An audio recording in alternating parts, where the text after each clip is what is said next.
అయిపోయింది, మీరు బ్రదర్ అవుతారు అంటే మీరు ఎక్కడ ఉండేవారు అసలు? అంటే హరిబాబు వైజాగ్లో ఉంటారా? నేను వైజాగ్లో ఉన్నా, మా అన్న హైదరాబాద్లో ఉంటాడు. మేము మా చెల్లెని మా బావని నమ్మి మా అమ్మని మా నాన్న కూడా పెట్టిపోయినాం. వాళ్ళని నమ్మి వీళ్ళని పెట్టిపోయినాం.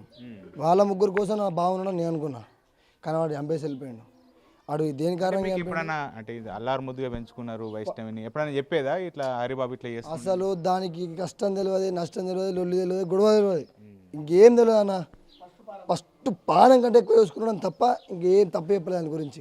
మంచిగా బతాయి అలా అని చెప్పేసి మేము కావాల్సింది అల్లి ఇచ్చినాం. ఇప్పుడు మాకు కావాలి, ఇప్పుడు వాడు చంపేసి వెళ్ళిపోయిందా, పోయి జైల్లో వారేసిర్రా, జైళ్ళకు మాకు సంబంధం లేదు.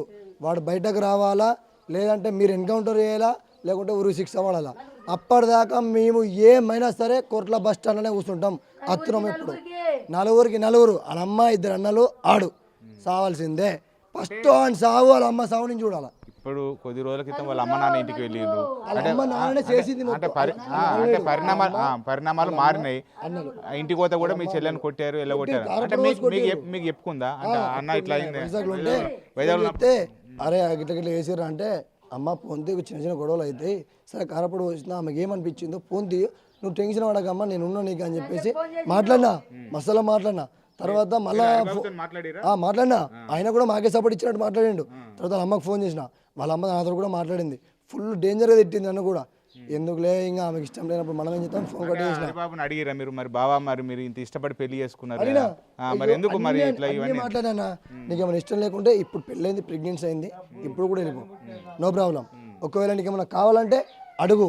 నీకేమన్నా ఇంకా చేయాలనుకుంటే, లేకుంటే నీ వెనుక పెళ్ళి కాకముందుకు ఏమైనా కేసులు ఉన్నాయా, లేకుంటే ఏమైనా పగలు ఉన్నాయా, లేకుంటే నేను వాళ్ళని చంపాలనుకుంటురా, నీకేమైనా ఆపద ఉందా, ఏమైనా కష్టం ఉందా, అవి కూడా చెప్పు. అన్నిట్లో నీ ముంగడు ఉంటా, నేను చూసుకుంటా, నేను చూసుకోకపోతే అప్పుడు అని బావా అని చెప్పిన. అన్ని మంచిగా మాట్లాడినా, అన్నిటికీ బజబర మాట్లాడాడు.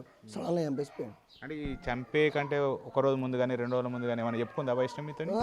నేను రేపు చచ్చిపోతున్నాను ఇలా కంటిన్యూగా నాతో మాట్లాడింది. చెప్పుకోవడం ఏం లేదు, నాతో కంటిన్యూగా పర్ఫెక్ట్ ఏమని మాట్లాడింది.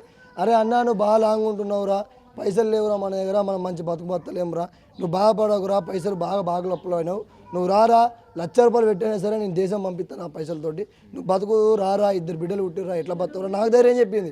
నాకు ఫుల్ ధైర్యం చెప్పి ఆ బాగా మాట్లాడి నాతోటి అని అమ్మని అండబెట్టి నడి రోడ్డు అలా మాట్లాడింది.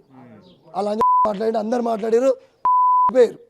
ఇప్పుడు కావాల్సింది మాకు ఒకటే, అయితే ఆయన సావు నడి రోడ్డు మీద పోయాలా, లేకుంటే ఎన్కౌంటర్ కూడా అయింది కాదు, 100 బుల్లెట్ దిగాలానికి. వైష్ణవి చనిపోయిన తర్వాత ఫోన్ చేసి మా అన్న, మా పెద్దమ్మ కొడుకు, మా చెరన్న ఫోన్ చేసిండు. నేను పడుకునే ఇంకా లేవలేదు. సడన్గా ఫోన్ చేసి తమ్మా చచ్చిపోయింది అన్నాడు. ఏం చచ్చిపోయిందని అన్న, సంథింగ్ ఏమన్నా బయటకు పోతారు కదా, చచ్చిపోయిందంటే ఏం చచ్చిపోయిందన్న, లేదురా చెల్లెలేదురా అన్నాక నా పానం పోయిందన్న. అయిపోయింది అప్పటికే సాంగ్ గుద్దుకొని చచ్చిన. తర్వాత వెంటనే కారుకు ఫోన్ చేసుకొని ఆన్ ద స్పాట్ 10 గంటలలో ఇక్కడికి వచ్చేసిన. 750 కిలోమీటర్లు మా అత్తమ్మ, 750 కిలోమీటర్లు 10 గంటలలో ఇక్కడికి వచ్చేసిన. ఇక్కడికి వచ్చినాక నా పానం పోయింది. ఆ సాయంత్రం వచ్చేదాకా కూడా నాకు తెలియదు మా బావ చంపిండని. ఎట్లా చచ్చిపోయింది అన్న బాధనే ఉన్నాయి. అప్పటిదాకా బాగా చచ్చిపోయింది తెలియదు. సాయంత్రం వచ్చినాక ఫోటోలు వీడియోలు చూస్తే ఈడీ చంపేసిండా అని నాకు మైండ్ పని చేయలేదు. ఇంత మంచిగా చూసుకుని ఇట్లా చంపేసిండు. మా పానాలు వేనే అన్న, మా బాడీని బతికే. ఇప్పుడు అసలు మా దగ్గర పానాలు లేవు, దుఃఖాలు వీకినాయి, పానం వేయింది, ముఖం లేదు, పానం లేదు. మాకు కావాల్సింది ఇప్పుడు అలా ఫ్యామిలీ కావాలా. లేదనుకో ఇవాళ నా సెల్లని చంపేసిరు, ఒకవేళ మేము ఇట్లా వేసి పెట్టినాం అనుకో నా తల్లిదండ్రులను చంపేస్తారు. మమ్మల్ని ఇట్లా చేసిరు అట్లా చేసిరు వీడియోలో పెట్టిరు అని చెప్పేసి మమ్మల్ని చంపేస్తారు.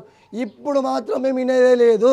అయితే వాళ్ళు చావాలా, అయితే మేము చావాలా, అంతే, ఫేస్ టు ఫేస్.